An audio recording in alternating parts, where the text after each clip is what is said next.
Isip yun, pinatulan mo pa rin siya, inanakan pa. At habang ikaw ay may anak na kay Rose Ann at may dinadala pa may relasyon kayong dalawa, ay itong batang ito na inosente ay ginawa mo pang utuin at pinatulan mo pa. Napakalaking pananagutan sa Diyos ang ginawa mo, Diyos. At para naman sa iyo, Edna, napakabata mo pala. Sana naman ay ituring mo rin isang napakasakit na bangungot ang nangyari sa iyo. Pero hindi ito ang huli ang lahat. This is not the end of your life. Mayroon ka pang magandang hinaharap. Itong anak mo, nasa sinapupunan mo, ay blessing din. Biyaya ng Diyos na dapat mong iluwal at mahalin. Salamat po. Thank you very much sa ating pong trio, Tagapayo. Unahin na lamang kita, Edna at Aling Josefa.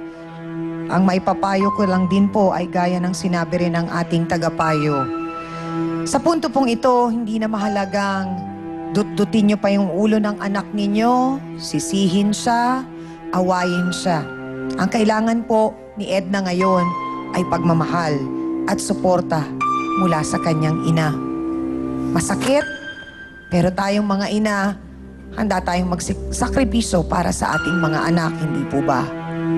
Sana, Edna, makita mo ang kahalagahan ng iyong ina. Sana sa pagkakataon na ito, makinig ka na. Mahirap maging isang nanay. Napakalaking responsibilidad yan. So, ibig sabihin, Edna, bubuhayin ninyong mag-isa ang bata. Kung may maibibigay na suporta, si George, salamat. Pero sana, Edna, huli na ito. Huwag ka nang maniwala o umasa pa na magbabago si George at ikaw ang pipiliin. Dahil pag nangyari pa ito sa ikalawang beses, Edna, yun ay kagagawan mo na dahil hinayaan mong lokohin ka ulit ni George sa pangalawang pagkakataon. Na ayaw mo yon, hindi ba? So sana pakatandaan mo yon. Hindi ka niya mahal. Kasi kung mahal ka niya, hindi ka niya lulukuhin at hindi niya isasabay si Rose sa iyo. At ganon din ikaw, Rose. Kaya tinatanong ko sa inyo kanina, ano ba ang pag-ibig para sa inyong dalawa ni George? Pag-ibig ba talaga tong nararamdaman mo sa kanya? O tawag lang ng laman? George, naging masakit ang mga salitang narinig mo kasi nalulungkot kami. Nalulungkot kami sa bawat inosenteng bata na naman na nagiging biktima ng irresponsableng gawain ng kanyang mga magulang. Tanggap mo ba at alam mo ba sa sarili mo na ikaw ang gumawa ng lahat ng ito? Opo. Ha? Nagsisihan ko na po yung mga nagawa ko. Sana mapatawad po nila ako. Bakit hindi ka makatingin ng diretso sa kanila at makahingi ng tawad sa mga taong nasaktan mo? Tol, sana mapatawad mo ako sa lahat ng nagawa kong kasalanan sa'yo. Ganun din sa'yo, Edna. Pasensya ka na. Nasira ako buhay mo dahil sa akin. Sana huwag mong pagkait yung bata sa akin. Kasi ako pa rin po yung ama niya. At sana yung responsibilidad mo sa anak ninyo ni Edna ay magawa mo, George. Opo, ma'am. Susustento po ako sa kanya hanggat kaya ko po. Juniso? Humingi na ng tawad ang iyong kapatid. Handa ka ba siyang patawarin?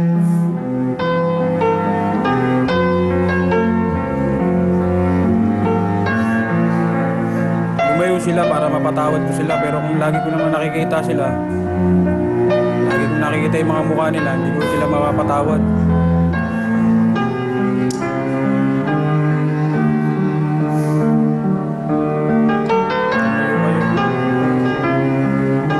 Kaya niyo bang lumayo, George? Rose? Opo, ma'am. Ha? Nalayo po kami ni Rose. Rose, anong plano mo sa anak mo?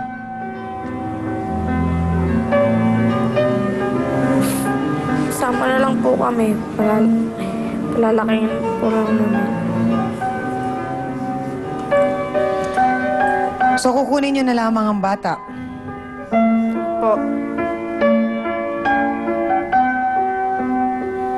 Rose, naisip mo bang nasaktan mo rin si Dionisio? O hindi? Isip ko rin po. May gusto ka bang sabihin sa kanya? Sana Ton, patawarin mo ako sa ginawa ko sa'yo.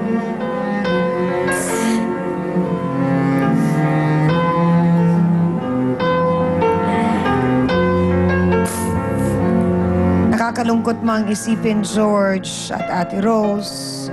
Mukhang sa ngayon ay hindi pa handang ibigay ni Kuya Dionisio ang kapatawaran na yon sa inyo. At ang tanging hiling nga niya ay ang lumayo kayo.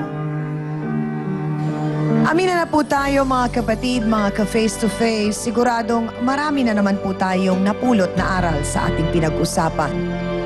Mahalin, igalang at irespeto po natin ang ating mga kapatid. Matuto po sana ang lahat na magmahal ng tapat. Tsak na hindi po natin magugustuhan kung tayo ang makakaranas ng kataksilan at kasinungalingan. Ang tunay na pagmamahal nga daw ay hindi nananakit, hindi na tutukso, at hindi kailanman naghahanap pa ng iba. At sana po talaga ay pag-isipan munang mabuti ng lahat yung kanila pong mga gagawin para po maiwasan ang mga pagkakamali. At para po sa ating face-to-face, heart-to-heart thought for the day, ika nga sa isang kasabihan, ang kay Pedro ay kay Pedro at ang kay Juan ay kay Juan. Salamat sa inyong lahat mga kapatid.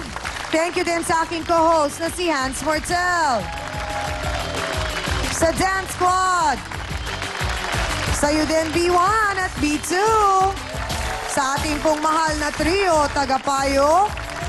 Salamat din po sa mga sausawero at sausawera natin sa studio. Sa ating pong mga bisitang nagbahagi po ng kanilang tunay at totoong kwento at nagtiwala sa ating pong programa. Ako po muli, ang inyong pambansang kapitan, ang inyong Chang Ami, na laging nagpapaalala ang problema.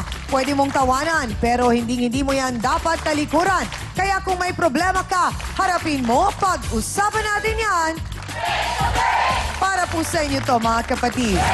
Ngayong Biyernes, usapang pagtataksil sa pasada sa Tunasan, Muntinlupa. Mr. Driver, sinulot ng suking GRO? Soke sa tricycle, yung soke, naging soke na rin yung Bakit ka na-in-love kay Blackman?